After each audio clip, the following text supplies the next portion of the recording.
دے سکتا ہوں لیکن نبی کی سنت کو چھوڑ نہیں سکتا۔ پائجامہ جو ٹخنے سے اوپر ہے ٹخنے سے نیچے آ نہیں سکتا۔ دوسری مثال دے رہا ہوں، 60,000 کا لشکر دریا میں ڈال دیا، پار ہو گئے، ایک بھی آدمی نہیں ڈوبا، سب زندہ صحیح سلامت پار ہو گیا۔ وہ صحابی سعد بن ابی وقاص تھے، زہر پی گئے، زندہ رہے، زہر نے کوئی اثر نہیں کیا۔ وہ صحابی کون تھے؟ خالد بن ولید رضی اللہ عنہ تھے، زندگی میں کبھی کسی سے شکست نہیں کھائی۔ وہ صحابی کون تھے؟ امیر معاویہ رضی اللہ عنہ، زندگی میں تجارت میں کبھی گھاٹا نہیں ہوا۔ وہ صحابی کون تھے؟ حکیم ابن حزام رضی اللہ عنہ، پوری زندگی جوان ہی رہے، بوڑھے نہیں ہوئے۔ 100 سال کی عمر ہو گئی، 80 سال کی عمر ہو گئی، 94 سال کی عمر ہو گئی۔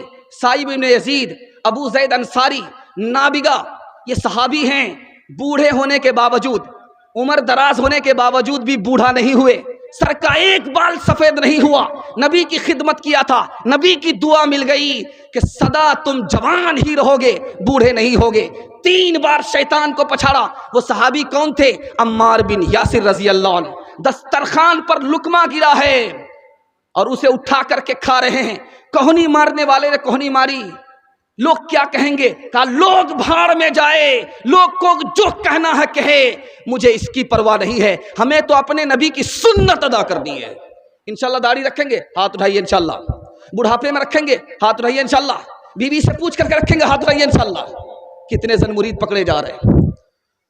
وہ مسلمان کہاں اگلے زمانے والے، گردن قیصر و کسریٰ کی جھکانے والے، جن کو کافور پہ ہوتا تھا نمک کا دھوکھا، بن گئے خاک کو اکسیر بنانے والے۔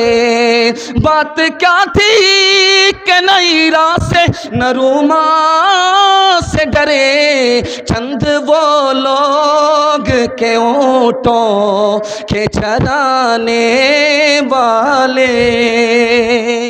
نبی کی سیرت کے حوالے سے بڑا پیارا مطالعہ آپ کی خدمت میں لا رہا ہوں۔ اپنے بھائی کو معاف کریں گے، بدلہ نہیں لیں گے، ہاتھ اٹھائیے انشاءاللہ۔ سن کر کے آپ کو تعجب ہوگا، پورے ہندوستان میں 3 سماج کو ترقی ہے، اس میں مسلمان نہیں ہے۔ پورے ہندوستان میں صرف 3 سماج کو ترقی ہے، باقی کسی کو نہیں ہے۔ اس میں مرواڑی ہے، گجر ہے، مہتا ہے، مسلمان نہیں ہے۔ اب میں آپ کو راز بتا رہا ہوں، مرواڑی کو ترقی ہے، گجر کو ترقی ہے، مہتا کو ترقی ہے، مسلمان کو ترقی کیوں نہیں ہے؟ وجہ یہ ہے کہ مرواڑی میں جو نیچے آتا ہے سب اس کو مل کر کے اٹھاتے ہیں، سب اس کی مدد کرتے ہیں، اس کو اٹھاتے ہیں۔ 20 بار اگر وہ گھاٹا اٹھاتا ہے سب اس کی مدد کرتے ہیں، ان کا جھگڑا گھر ہی میں حل ہو جاتا ہے، عدالت میں نہیں جاتا۔ مسلمانوں کا مسئلہ جھگڑا گھر میں حل ہوتا نہیں ہے، عدالت جاتا ہے، اور مسلمان میں کوئی اوپر جاتا ہے اس کو ٹانگ کھینچ کر کے برابر کرتے ہیں، اس لیے ان کو ترقی ہے، ہم کو ترقی نہیں۔ سیرت کے حوالے سے آپ کو پیغام سنانے کے لیے جا رہا ہوں۔ آپ بھائی کو معاف کیجئے، پڑوسی کو معاف کیجئے، بدلہ مت لیجئے، کل سے آپ کی ترقی شروع ہو جائے گی۔ خربوزہ خربوزے کو دیکھ کر کے رنگ پکڑتا ہے، پہلے آپ معاف کیجئے، پوری دنیا آپ کو معاف کرے گی۔ میں سنانے کے لیے جا رہا ہوں۔ ابھی الیکشن کا زمانہ تھا، آپ کے سامنے سے گزرا، لوگ گزرتے ہوں گے، مجھ کو ووٹ دیجئے میں وفادار ہوں، وہ کہتا ہے کہ مجھ کو ووٹ دیجئے میں وفادار ہوں۔ آپ کو کیسے پتا چلے گا کہ یہ وفادار ہے؟ اگر یہ دوسرے کو دھوکہ دیتا ہے، دوسرے سے دھوکہ کھاتا ہے، یہ وفادار نہیں ہو سکتا۔ مدد کا کیا مطلب ہے؟ خدمت کا کیا مطلب ہے؟ مکھیا بھی کہہ رہا میں خدمت کے لیے آ رہا ہوں، سمیتی بھی کہہ رہا خدمت کے لیے آ رہا ہوں۔ خدمت کا مطلب کیا ہے؟ مسلمان کی جان کی حفاظت کرے، مسلمان کے مال کی حفاظت کرے، مدد کی ضرورت پڑے مدد دے، محبت کرے، غلطی ہو جائے معاف کرے، اس کا نام خدمت ہے۔ 2-3 مثال دے رہا ہوں، پیغام کو ختم کر رہا ہوں۔ آپ دیکھیں گے مدینے کے اندر لاکھوں کبوتر ہیں، مکے کے اندر دیکھیں گے لاکھوں کبوتر ہیں۔ یہ لاکھوں کبوتر کہاں سے آئے؟ آپ دیکھیں گے لاکھوں کبوتر آپ کو حرم کے اندر نظر آئیں گے، مکے کے اندر نظر آئیں گے، مدینے کے اندر نظر آئیں گے۔ علامہ زرقانی رحمت اللہ علیہ نے لکھا ہے، غار ثور میں نبی آ کر کے چھپے ہیں، غار ثور میں نبی آ کر کے چھپے ہیں، مکڑی نے جالا لگایا، کبوتر نے انڈا دیا، یہ لاکھوں کبوتر اسی جوڑے کی نسل ہے۔ آپ نبی کے دین پر کھڑا ہو جائیے, نبی کے دین کو مدد کیجئے. اللہ آپ کی اولاد کو ایسے بڑھائے گا جیسے حرم کے کبوتر کی نسل کو اللہ نے بڑھا دیا. دوسری بات کو یاد رکھیے, ہمارے نبی کے بارے میں سیرت میں آتا ہے کہ بکری چرائی ہے, اونٹ نہیں چرایا. بکری تو چرائی ہے لیکن اونٹ نہیں چرایا. یہ راز آپ کو بتا رہا ہوں. اونٹ چرانا آسان ہے, بکری چرانی بہت مشکل ہے. ادھر بھاگتی ہے, ادھر بھاگتی ہے, ادھر بھاگتی ہے, ادھر بھاگتی ہے. اس کو جوڑ کر کے رکھنا پڑتا ہے. اس پر بھیڑیے کا حملہ ہوتا ہے, حملے سے بچانا پڑتا ہے. نبی بعد میں بنانا ہے, امت کو چلانا ہے, شیطان بھیڑیے سے بچانا ہے, اس لیے پہلے بکری چروائی, اس کے بعد نبی بنایا. تیسری بات کو یاد رکھیے, ہمارے نبی معراج میں کہاں گئے ہیں؟ عرش کو گئے. عرش کون سی جگہ ہے؟ زمین کو طے کرنے کے بعد, آسمان کو طے کرنے کے بعد, ایک آسمان کے بعد دوسرے آسمان, دوسرے آسمان کے بعد تیسرا آسمان, سارے آسمان کو طے کرنے کے بعد تب آدمی عرش کو پہنچتا ہے. اس کے بعد دنیا ختم ہے. نبی کو بلایا جا رہا ہے عرش پر, دو مقصد سے بلایا گیا. دنیا کو بتانا تھا تم جس نبی کو ذلیل کرنا چاہتے تھے, ذلت کی پستی میں لانا چاہتے تھے, دیکھو ہم عزت کی چوٹی پر لا کر کے دکھا دیا.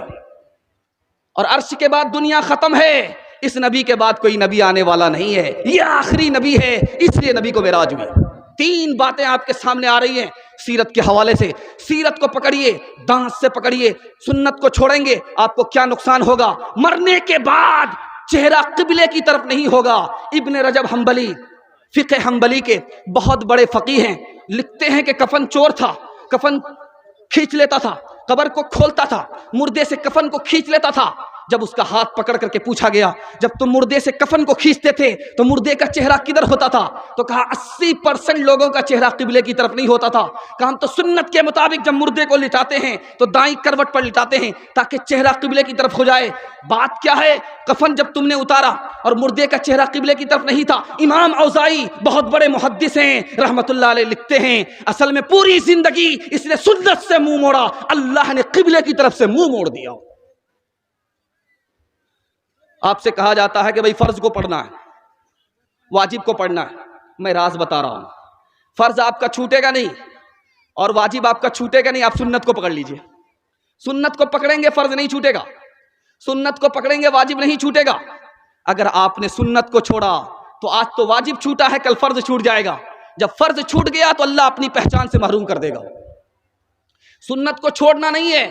سنت کو اگر چھوڑیں گے تو اللہ کے رسول کی دھمکی ہے, تم اپنی ماں سے زنا کرو گے ایسے جیسے یہودی زنا کرتا ہے, تم یہودی بن جاؤ گے, مسلمان نہیں رہو گے.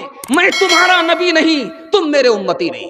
سنت کو دانت سے پکڑنا ہے تاکہ ہاتھ بھی کٹ جائے لیکن سنت کی حفاظت ہو. نمونہ دینے کے لیے جا رہا ہوں, دھیان سے سنیے گا. ہمارے نبی کے اوپر آسمان سے کتنی بار پیغام آیا؟ حضرت آدم کے اوپر 12 مرتبہ, حضرت عیسیٰ کے اوپر 13 مرتبہ, حضرت ادریس کے اوپر 4 مرتبہ, حضرت ابراہیم کے اوپر 40 مرتبہ, اور حضرت موسیٰ علیہ السلام کے اوپر آسمان سے اللہ کا پیغام کتنی بار اترا؟ 500 مرتبہ. ہمارے نبی کے اوپر آسمان سے اللہ کا پیغام کتنی بار اترا؟ 24,000 بار. ایک بات آپ یاد رکھیے, اسلام کیسے پھیلا؟